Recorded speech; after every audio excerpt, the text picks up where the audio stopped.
大家好，我係肥太郎，歡迎收睇《江郎才盡拆彈系列》。今年都同大家拆咗好多新系列嘅超人扭蛋，例如係究極圓谷超兵器同埋究極圓谷怪獸博覽會等等等等。而今次又要同大家拆一 set 非常特別嘅新扭蛋，有幾特別？佢特別到我要專門做一個扭前介紹啊！今次要介紹嘅呢一 set 扭蛋，全名為 Gashapon HGX 通後真嗣 Selection。據說今批扭蛋嘅角色全部都係由通後真嗣精選出嚟嘅，就等我立即化身成為拆彈專家，立即進入拆彈嘅部分。咁就先同大家拆第一隻 Prisma。咁啊，拆晒啲膠之後咧，就正式嚟到組裝嘅部分啦。咁你見到咧，佢係一個底座嘅，咁咧仲有一個頭頂佢隻角咁嘅嘢啦。咁角呢度咧就係咁樣裝上去嘅。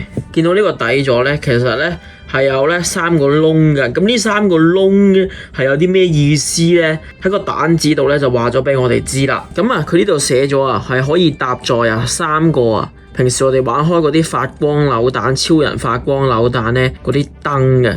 咁即係話呢隻 Prisma 咧，同 Ultimate Luminous 系列嘅怪獸一樣咧，都係可以搭載住呢個發光效果嘅。好，咁呢度就準備咗啦，3盞嘅白光燈啊。咁可能喺鏡頭度大家會見到係似藍光燈嘅，咁其實就係白光燈嚟嘅。好，咁3盞燈咧，3炷香咁啊，已經裝咗上去啦。咁我哋就裝埋佢個身落去睇下咩效果先。好啦，咁個整體效果咧，大約就係咁啦。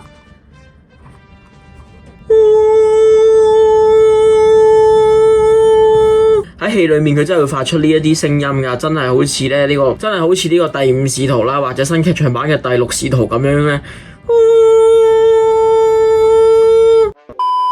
好啦，咁到底黃光燈嘅效果係點樣嘅呢？好啦，咁黃光燈嘅效果咧就係咁樣噶啦。咁我自己咧就覺得咧用白光燈咧係會似翻咧原本嘅光怪獸 Prisma 多啲嘅，用黃光燈咧都得，不過效果咧就冇用白光燈咁好啦。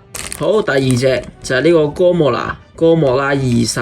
好，咁第二隻就係呢隻哥莫拉2啦。你睇下佢中身啲紋理啦，佢肚嗰啲釘釘啦，連到落嚟腳下邊呢度咧都全部係做足晒嘅，尤其是啊〜係呢一個模擬翻嗰條拉鏈嘅線啊，都有做翻出嚟嘅。咁後邊呢一啲米芝蓮間條紋理，手腳全部都做齊嘅。除咗腳板底係光滑冇紋理之外咧，其實全身嘅紋理咧都係好足嘅。咁基於咧佢係由好多嘅散件咧組裝出嚟噶，咁所以咧組裝部分嘅呢啲線位咧都會比較多嘅，1條、2條、3條、4條、5條。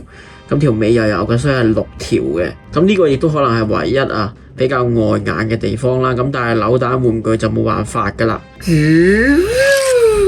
咁因為呢隻嘢咧其實好搞笑嘅，呢隻嘢咧係用好多遠距離攻擊噶，精通魔法攻擊噶，又識得手指炮啊，3日月彎角好似呢一個配件咁樣，又整咗個光波出嚟啊，仲有啲能量鉗圈啊，好鬼多嘅遠距離攻擊噶。咁但係咧呢碌嘢咧，如果要連埋支架咧擺埋出嚟做擺設咧，我就覺得有啲礙眼嘅。咁所以咧呢支嘢咧，平時我擺出嚟咧就應該係會收埋佢嘅。咁就淨係動呢一隻哥莫拉2世出嚟就算噶啦。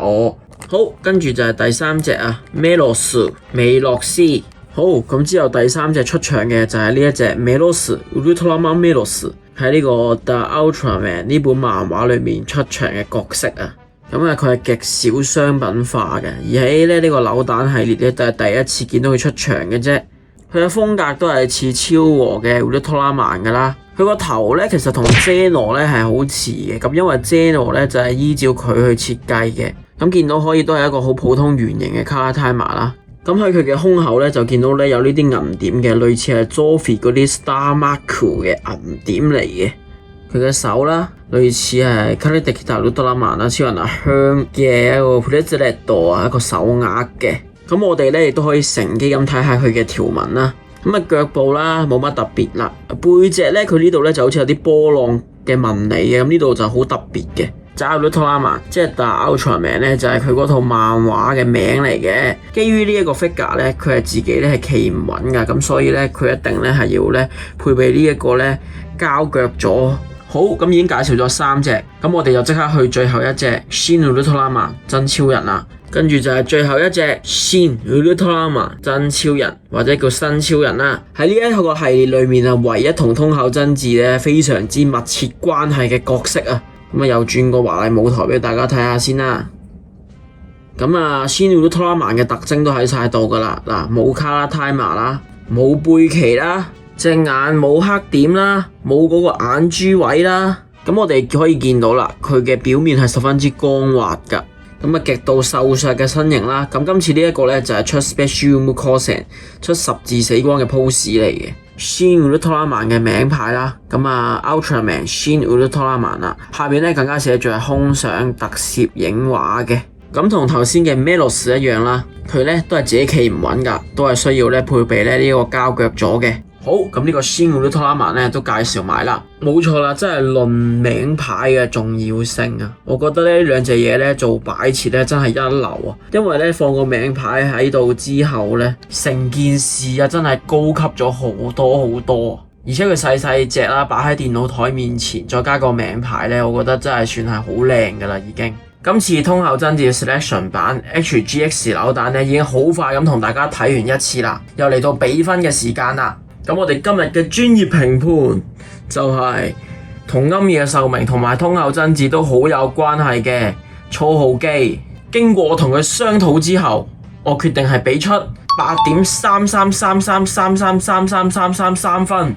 今次嘅扭蛋呢，我自己就好中意嘅，因為佢出一啲咧好少商品化嘅角色咧，係好適合一啲咧中意儲特別角色嘅人嘅。咁佢又細細地啦，當係擺設咧真係一流嘅，而且佢所有嘢做工都係合格以上嘅。咁價錢亦都唔貴啦，係500 yen 左緊。咁香港咧大約成 set 買咧都係120至150蚊嘅啫，我覺得咧真係算係好抵嘅。咁啊，今日嘅時間就差唔多啦，大家記得訂閱、like、撳鐘仔呢啲唔多講啦，大家識做噶啦。好啦，拜拜，So watch。